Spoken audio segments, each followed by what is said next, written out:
clipper blade replacements I received.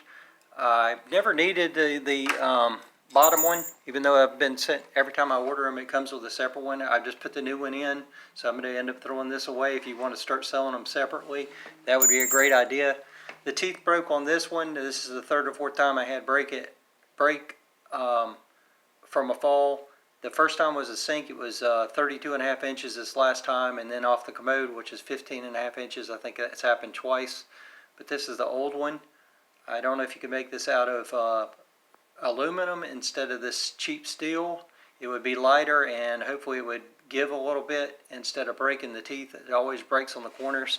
Maybe integrate this guard, which I don't know how long this is going to last because it's going to get brittle, into the case, so it's some way easier to keep up with it.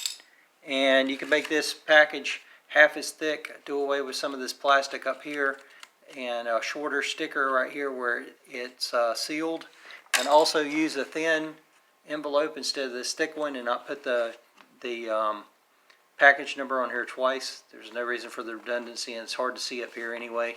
That would save you some money.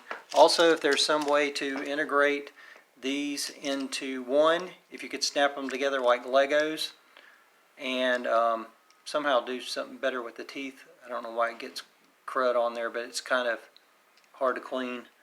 And also print this larger, and this just the Wahl on a white background to do away with the gray and make everything